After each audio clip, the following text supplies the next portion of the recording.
what was the difference in the first half when you guys were able to, just 8 yards in the first half, and then the second half a little bit until their last couple of drives when they started getting some yards up? What did they do differently, or start recognizing you guys were doing and take advantage of? Well, I thought we tackled really well in the first half, and actually it was around the 4:14 point in the third quarter is when we missed the tackle, and in that style of offense, that system, everybody has to be in their gap, and then there comes a person who is able to get off a block or who is unblocked, and that guy can't miss a tackle because they have everyone accounted for. So if you have someone to miss the tackle, there's not a lot of overlap, and you got guys playing man-to-man, and they were able to break a tackle, we miss a tackle, somebody jump out of his gap, and they make a play. And that happens, you watch the NFL, that happens in the NFL. And so what our defense has to be able to do is limit those occurrences.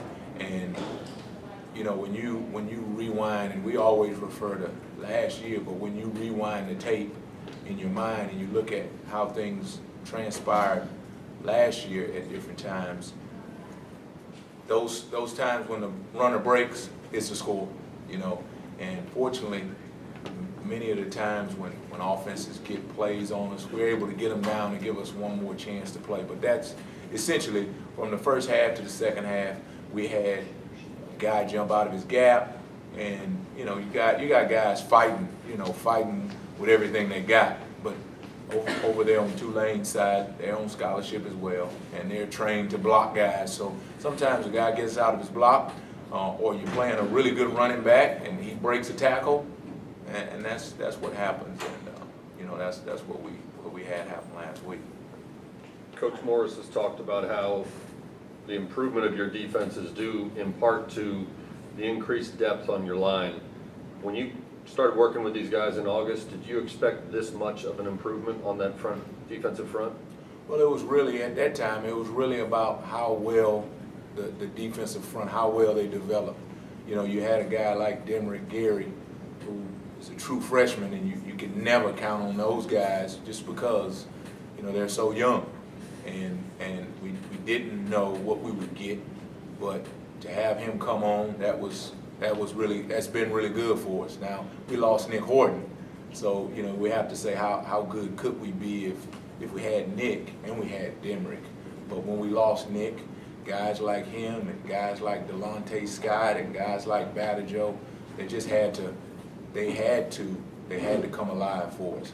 And fortunately, at different points throughout this season, we've been able to depend on those young guys. But in fall camp, you can't check their name off as people that you will know that will come through for a full season.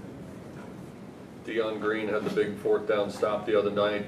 Zeltminers played well. Have any of the guys surprised you this year? Well, you talk about Dionte Green, and we said that at the start of the season, that if we could minimize his reps, because young guys came on, guys like Chris Biggers, those guys came on not to be superstar players, but just to be able to give guys like Dion and Zelt, just give those guys rest so that they could be at the high level when we needed Dion to be on the fourth down stop and on the third down stop. When those big guys have played 60 and 70 plays, it gets to be tough. I could go out and do it. I don't know if they can. That was a joke. There's supposed to be a lot of laughter going on in this room. Coach Morris said that you guys as a staff haven't spent a lot of time talking to your players about last year's game against Memphis. But when you and your defensive staff prepare for this week, how much do you look at last year's just for personnel and that kind of thing, and how much do you look at just their first 8 games? Well, we have enough footage on their first 8 games that we don't really have to refer to last year as much. Now, we're doing some of the same things that we did defensively last season. So in that way, you look at it and say, well, how will they attack you when they see you doing this? But and then there are things that those same things we're doing now. So I don't know if they or we will look at last year as much as you would think. Their personnel has changed a little bit. They got a lot of young guys playing, so we have more than anything referred to the last few games that they've played and use that, for game planning and even, for personnel operation. Talking about some of those young guys on the defensive line in particular, so Denver Gary every week seems to come up with some sack or tackle for loss and a big one. What stood out to him in particular, or what's he improved on since he first got here? Well, he's a really good player, but I've always said it with young guys is as talented as they are. In college football, each game, each play is a learning experience for them. And when you play with young guys, you just have to accept the fact that sometimes they're going to go the wrong way. But Demrick specifically, he works hard. He works hard in the film room. He does a great job with his hand. All those things that as a D-line coach, which I'm not, but all the things that you have a D-line coach feel like those qualities are favorable for a defensive line, he possesses. He's just a young guy. And we try not for him and Badajoe and even the Scott twins, we try not to stack a lot on top of them, but just have them be trained to go out and play hard, work hard, like I said, he does in the film room, and play with the technique that Coach Wyatt teaches them, and they'll continue to get better. So him specifically, like you said, he always finds a way to make plays. Well, some of that stuff, as much as we as coaches would like to take credit for it, some of that he came here with. Percy Cox is a guy who walked on, has gotten a bigger and bigger role, has started some games. What's been the key to his growth, his development, and in your eyes, what does he do best or add most to this defense? Well, he runs really well, and he's a guy who played last season, and you probably would have said last year that he didn't run really well. But when you have success, everybody's good now. But he works hard in the film room.